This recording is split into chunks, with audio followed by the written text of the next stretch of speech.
একটি দেশ কতটা অসহায় হলে প্রতিবেশী দেশকে গিয়ে বলে,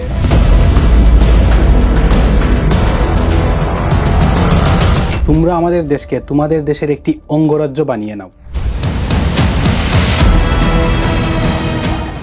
আজকে আমরা এমন একটি দেশ নিয়ে কথা বলবো যাকে দ্বিতীয় বিশ্বযুদ্ধের পর পৃথিবীর বস্তিনগরী বলা হতো, কিন্তু রূপকথার গল্পের মতো মাত্র কয়েক দশকের মধ্যে সেই দেশটি পৃথিবীর অন্যতম রিচেস্ট কান্ট্রিতে পরিণত হয়। আজকের দিনে এটি দুনিয়ার টপ 5 রিচেস্ট কান্ট্রির মধ্যে একটি, number 1 cleanest country in the world. এই রূপকথার বাস্তবিক গল্পের পিছনে একজন দেশপ্রেমিক ম্যাজিক্যাল মানুষের অবদান রয়েছে, যার নাম হলো লি কুয়ান ইউ। আপনি যদি সাউথ ইস্ট এশিয়ার মানচিত্র দেখেন তাহলে ফিলিপিন, ইন্দোনেশিয়া, মালয়েশিয়াকে সহজেই আইডেন্টিফাই করা যায়, কিন্তু অনেক জুম করার পর ইন্দোনেশিয়া এবং মালয়েশিয়ার মাঝখানে ছোট একটি দেশ দেখতে পারবেন। এই দেশটি হলো সিঙ্গাপুর, যেখানে আমাদের দেশের সুনামগঞ্জ জেলার আয়তন 3747 বর্গ কিলোমিটার।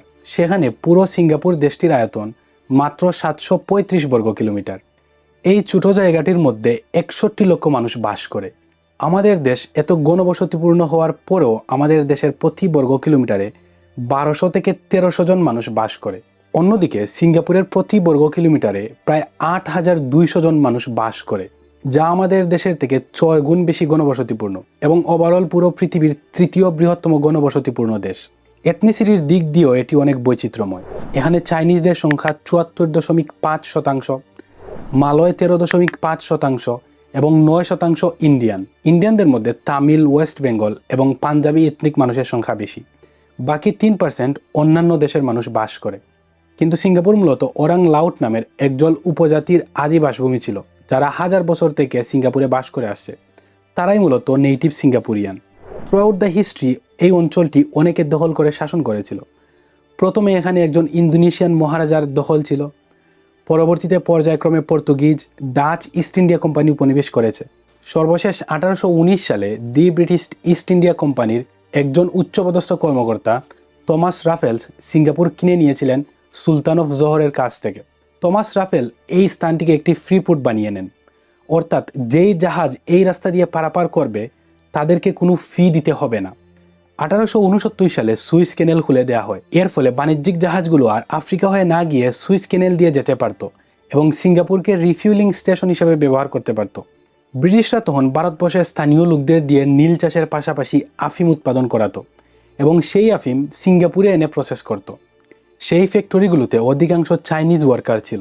চাইনিজরা গড় থেকে অনেক দূরে ছিল এবং এন্টারটেইনমেন্টের কোনো সুযোগ ছিল না, তাই তারা আফিমে আসক্ত হয়ে পড়ে। 15 ফেব্রুয়ারি 1942 জাপানিজ সৈন্যরা সিঙ্গাপুর এবং মালয়েশিয়া আক্রমণ করে দখল করে ফেলে। পরবর্তী 3.5 বছর সিঙ্গাপুর দেশটি জাপান শাসন করে। জাপানিজরা সিঙ্গাপুরিয়ানদের উপর অনেক নির্যাতন করে, শুধু যুদ্ধের ময়দানে নয়, এমনকি হাসপাতালের ভিতরে গিয়েও মানুষকে হত্যা করত। সোলজারদের যুদ্ধ অপরাধী বানিয়ে জেলে ভরে অত্যাচার করত। সাধারণ মানুষকে জোরপূর্বক লেবারের কাজ করতে বাধ্য করা হতো। কোরিয়া, চায়না, ইন্দোনেশিয়া এবং মালয়েশিয়া থেকে মেয়েদের ধরে এনে কমফোর্ট স্টেশন নামে সাময়িক ক্যাম্প বানিয়ে সেখানে দর্শন করত। 1945 সালে দ্বিতীয় বিশ্বযুদ্ধ শেষ হয় এবং জাপানিজ সৈন্য সিঙ্গাপুর ত্যাগ করে, কিন্তু সে সময় সিঙ্গাপুরের অবস্থা খুবই খারাপ ছিল। প্রায় 30,000-এরও বেশি মানুষ আফিমে আসক্ত ছিল। জুয়া, প্রস্টিটিউশন এগুলো প্রকাশ্যে চলত। দ্বিতীয় বিশ্বযুদ্ধ শেষে ব্রিটিশরা পুনরায় সিঙ্গাপুরের শাসন ব্যবস্থা দখল করে। ব্রিটিশদের নিয়ে সিঙ্গাপুরিয়ানদের মনোভাব ভারতবর্ষের তুলনায় অনেক ফেভারেবল ছিল, কারণ ব্রিটিশরা সিঙ্গাপুরের পক্ষে যুদ্ধ করে জাপানিজদের হারিয়েছে এবং জাপানিজদের তুলনায় ব্রিটিশরা তুলনামূলকভাবে কম অত্যাচার করেছিল। দ্বিতীয় বিশ্বযুদ্ধের পর ধীরে ধীরে ব্রিটিশরা তাদের উপনিবেশ গুটিয়ে নিতে থাকে এবং স্বাধীন হওয়া দেশগুলোতে সেলফ গভর্নেন্সে রূপান্তরিত হতে থাকে, ফলে রাজতন্ত্র প্রথা বিলুপ্ত হতে শুরু করে।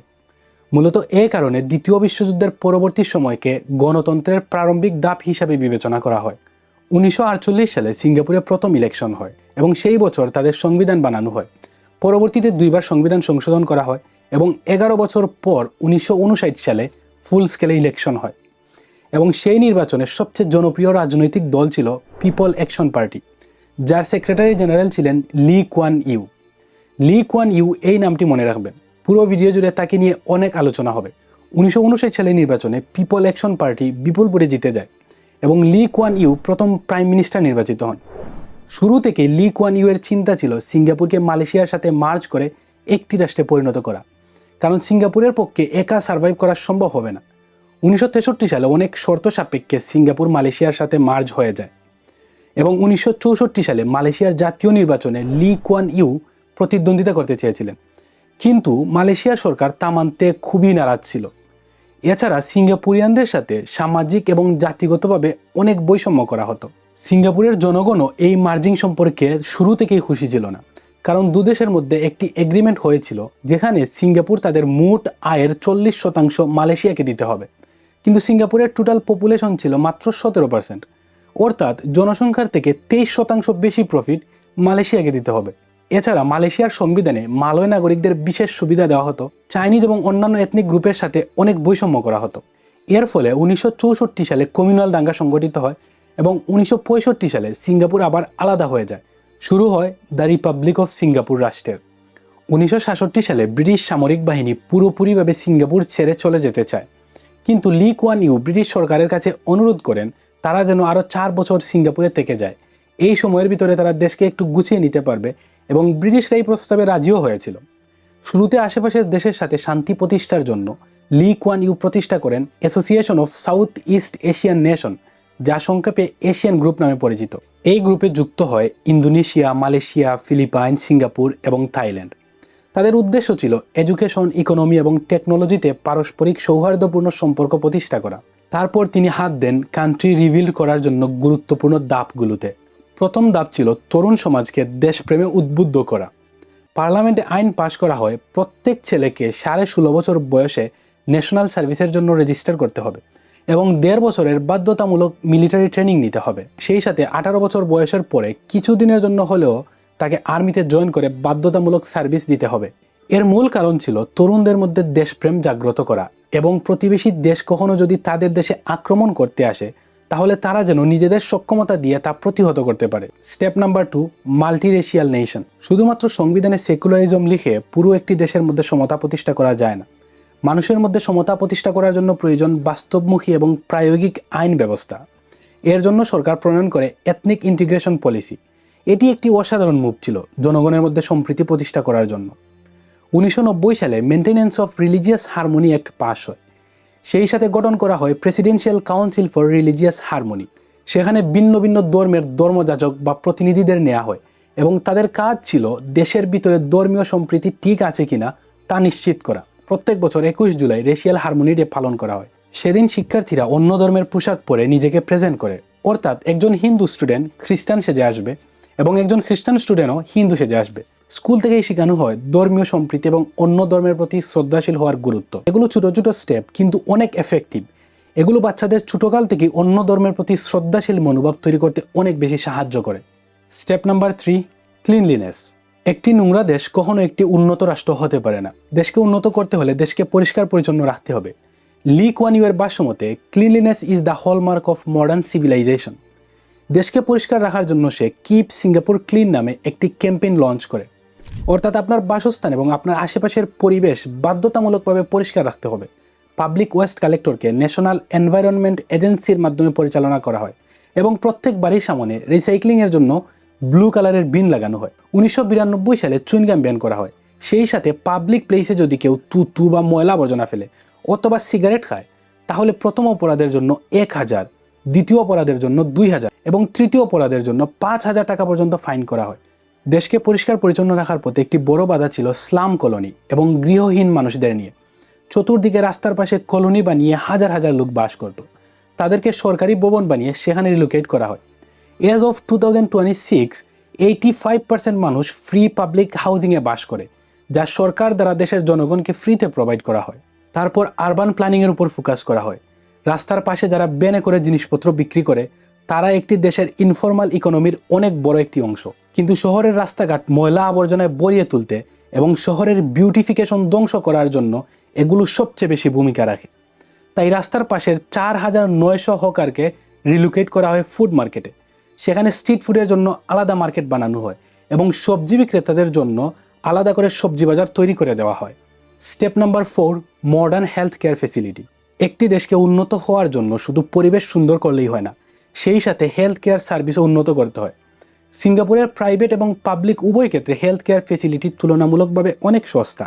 মেডিসেভ, মেডিশিল্ড, মেডিফান্ড এইরকম অনেক ইনোভেটিভ সিস্টেম রয়েছে যা তাদের হেলথ কেয়ার সিস্টেমকে অনেক উন্নত করেছে।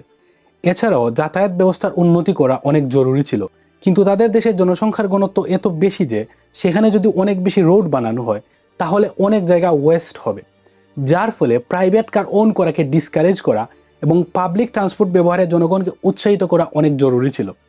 এ কারণে সরকার পাবলিক ট্রান্সপোর্টকে অনেক সস্তা এবং প্রাইভেট কার ক্রয়ে ট্যাক্সের পরিমাণ অনেক বৃদ্ধি করে। এখানেই শেষ নয়, আপনি চাইলেই যে কোনো সময় একটি গাড়ি কিনতে পারবেন না। পুরো দেশে একটি লিমিটেড নাম্বার অফ কার থাকবে। যদি নতুন একটি গাড়ি রোডে নামাতে হয় তাহলে পুরনো একটি গাড়িকে রোড থেকে সরাতে হবে। এসব শুনে আপনার মনে হতে পারে সরকার জনগণকে এত বেনিফিট অফার করছে, তাহলে সরকার আয় করছে কিভাবে? নাকি ইউরোপের দেশগুলোর মতো বড় অংশের ট্যাক্স কেটে নিচ্ছে জনগণের কাছ থেকে? কিন্তু না, সিঙ্গাপুরে ইনকাম ট্যাক্সের পরিমাণ খুবই কম। যেখানে ইউরোপ এবং আমেরিকাতে ট্যাক্সের পরিমাণ 20 থেকে 45% পর্যন্ত হয়ে থাকে, সেখানে সিঙ্গাপুরে ইনকাম ট্যাক্সের রেট 2 থেকে 24%-এর মধ্যে। তাহলে এত টাকা আসছে কোথা থেকে? সিঙ্গাপুর সরকার অনেক প্রাইভেট কোম্পানি ওন এবং পরিচালনা করে। ফর এক্সাম্পল, বাংলাদেশের আকিজ গ্রুপ, বসুন্ধরা গ্রুপ এবং এস আলম গ্রুপের মতো বড় বড় মাল্টিন্যাশনাল কোম্পানি সিঙ্গাপুর সরকার ওন করে। উদাহরণস্বরূপ টেমাসেক হোল্ডিংস, এটি দেখে মনে হতে পারে এটি একটি প্রাইভেট কোম্পানি, কিন্তু না, এটি সরকারি কোম্পানি যার ভ্যালুয়েশন প্রায় $450 বিলিয়ন। বাংলাদেশেও সরকার নিয়ন্ত্রিত অনেক প্রাইভেট কোম্পানি আছে যেগুলো সরকারি কর্মকর্তাদের মিসম্যানেজমেন্টের কারণে লাভের মুখ দেখা তো দূর, বরং রাজস্ব আয় থেকে বিপুল পরিমাণ সম্পদ লুট করে নিয়ে যায়। কিন্তু সিঙ্গাপুরের সরকারি কোম্পানিগুলোর স্বচ্ছতা প্রাইভেট কোম্পানির থেকেও বেশি, যার ফলে সরকার সেখান থেকে বিপুল পরিমাণ রাজস্ব আয় করে। এছাড়া গাড়ি কিনতে অনেক বেশি ট্যাক্স দিতে হয়, সেখান থেকেও সরকার বড় একটা অ্যামাউন্ট ট্যাক্স পায়। তারপর ওয়েলথ ট্যাক্স, প্রপার্টি ট্যাক্স, সেখান থেকেও সরকার অনেক আয় করে।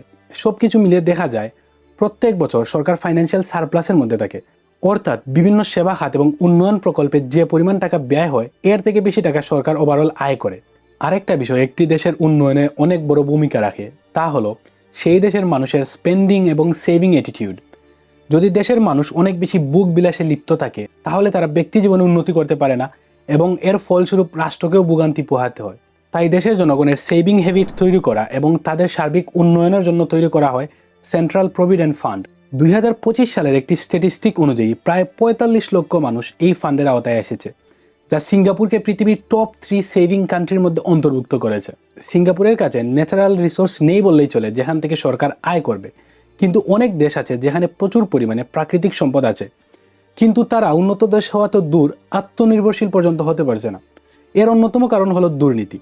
সিঙ্গাপুর পৃথিবীর 4th লিস্ট করাপ্ট কান্ট্রি, এশিয়ার মধ্যে একমাত্র দেশ যে গত 10 বছর থেকে দুর্নীতিমুক্ত দেশ তালিকায় টপ লিস্টে রয়েছে। এখন প্রশ্ন হলো, লি কুয়ান ইউ এমন কি ম্যাজিক্যাল স্টেপ নিয়েছিল দেশকে দুর্নীতিমুক্ত করতে? সর্বপ্রথম সরকারি চাকরিজীবী এবং পলিটিশিয়ানদের বেতন বাড়ানো হয়।